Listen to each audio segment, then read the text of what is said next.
Okay, today we're going to work on section 1.2a. It's solving solving equations with variables on both sides. So by the end of this section, you should be able to solve multi-step linear equations that have one solution, infinitely many solutions, or no solution. You should be able to understand what it is about the structure of a linear equation that results in equations with one, infinite, many solutions, or no solutions.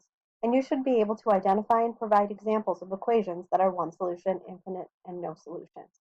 So we're going to start off with a new to-do list. So we're going to skip number 1, but you have a new to-do list on the top of your notes. So we're going to add something to our to-do list. So again, the first thing you still need to do is distribute if there are parentheses. You know there won't always be parentheses. Then you need to gather like terms on one side. Put one side. So here's our new step. The third step is to gather variables on one side. You can pick which side, and you'll see in a moment what I mean. Oops. Then the next is undo addition and subtraction, just like we have been. And the last is undo multiplication and division. So we added that center step there. So let's just go through some examples together. Okay, the first one, we have no parentheses, so we don't have to distribute. All the like terms are gathered. So the first thing we need to do is we need to get the variables to one side. So I'm going to, in this case, subtract x, because if I subtract 2x, that'll leave nothing on that side. You don't want to do that. So when I subtract x, it's canceled from the right side, and 2x minus x is x, and x is equal to 4. So on this side, we're going to skip right down to step 3 because there's no parentheses and our like terms are all gathered.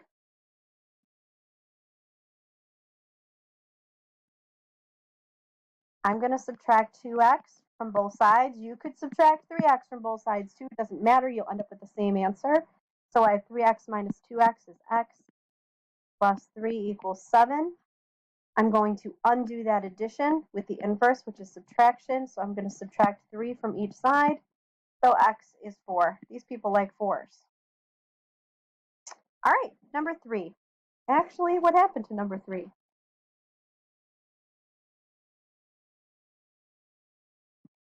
Well, my numbers are different than yours. This would be number 2 on your sheet, and this will be number 3. And on your sheet, now we're at number 4. Okay, so x plus 10 equals 2x plus 5. Again, you can either subtract x from both sides or subtract 2x from both sides. To me, the math's easier, so I'm going to subtract x from both sides. So I have 10 equals 2x minus x is x plus 5. Now I'm going to undo that addition with the inverse, which is subtraction. Subtracting 5 from both sides. So I have x equals 5. So far, so good.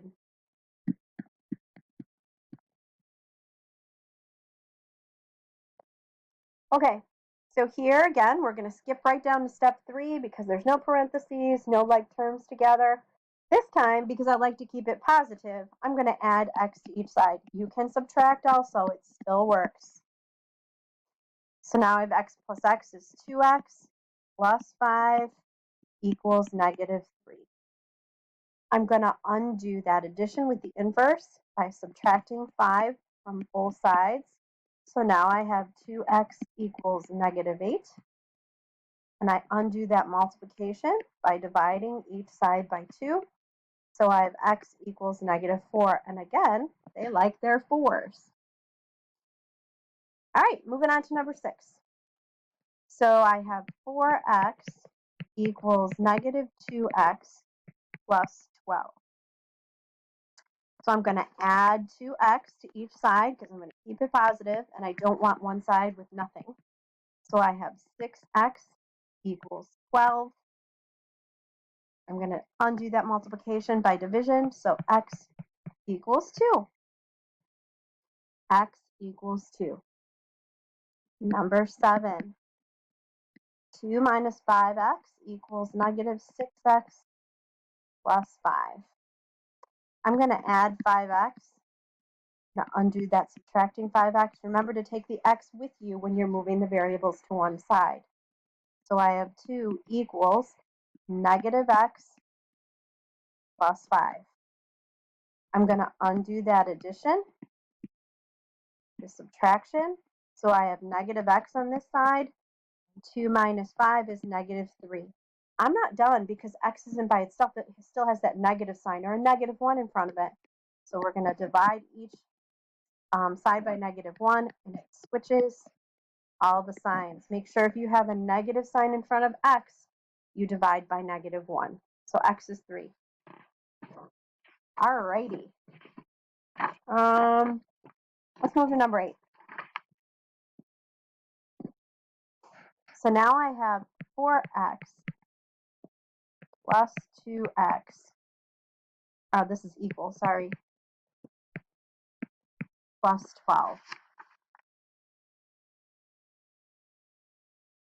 So this one's a little different than the one we saw. Let me rewrite this better. 4x equals 2x plus 12. Good Lord. My signs are different here, so you're going to come up with a different answer. This time I'm going to subtract 2x from both sides. So I have positive 2x equals 12. And when I divide by 2, that's positive 2. I have x equals 6. The other one was a negative version of that. All right, let's look at number 8. Actually, it's I don't know if it's 8 or 9 on yours, but I have 5x plus 3 equals x plus 27. So I'm going to subtract x from each side.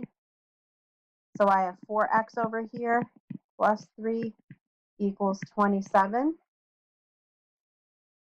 When I subtract 3 from each side, I have 4x equals 24. Now I'm going to undo that multiplication with the inverse, which is division.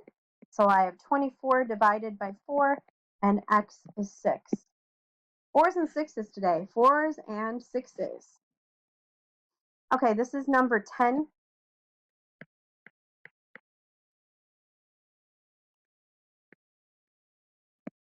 So let's put the variables onto one side first. So again, you can add 4 or you can subtract 3. So this time I have negative 7x when I combine them. When I subtract 6, which is the inverse of adding, I have negative 7x equals negative 42. And when I divide each side by negative 7, again, we get the 6. X equals 6. Negative 42 divided by negative 7 is 6. All right. Ooh, I have some decimals. 7/10 x minus 6/10 equals 2/10 x minus 42/100. All right. So let's add 2/10, which gives me 9/10 x minus 6/10 equals negative 42/100. So I'm going to add 6/10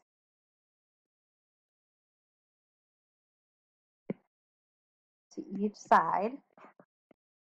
Okay, I made a copying error, so let me just go back and fix that. This should be 42/100, like that. Okay, so I have 9/10 x equals 18/100. Now I'm going to divide by 9/10. This should be negative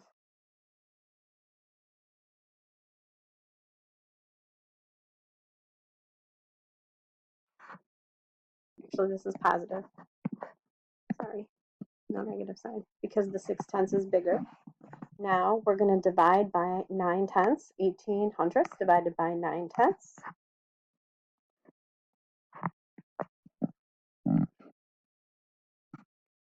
is 2/10. Okay, we have a couple more. So we have 8 minus 4x equals 4x. I'm going to add that 4x to each side to get my variables on one side. So I have 8 equals 8x. And when I divide by 1, we have x is 1. All right, this next one, I am going to clear the fractions. Remember how I showed you to clear the fractions? We have the same denominator, so we just need to multiply everything by the denominator.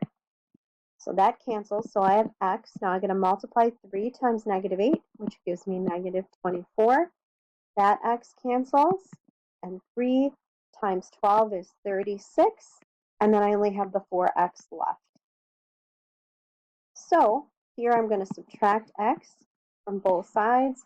So I have negative 24 equals 36 plus 3x. I'm going to subtract 36. And then I have negative 60 equals 3x. And when I divide each side by 3, negative 60 divided by 3 is negative 20. Okay, 2 more. These are fun. All right, so I'm going to teach you an easy way to solve these rather than clear the fractions. This is a proportion, so I'm going to multiply on the diagonal and set up an equation. So 2, and in parentheses, put the x minus 1 and set it equal to 4, and put this in parentheses on the diagonal times x plus 3. When we distribute, you get 2x minus 2 equals 4x plus 12. I'm going to subtract 2x on either side. So I have negative 2 equals 2x plus 12. I'm going to subtract the 2x over. Oops, this isn't an x. My bad. So this is negative 2 equals 2x plus 12. I'm going to subtract 12. So I have negative 14 equals 2x. When I divide by 2, I have x is negative 7. Okay, let's try this one. Let me rewrite. We're going to multiply on the diagonal here. This puts it in parentheses for you, a little easier. So I'm going to take the 5 times the quantity of x minus 3 and set it equal to 3 times the quantity of 2x plus 4. When I distribute, I have 5x minus 15 and 6x plus 12.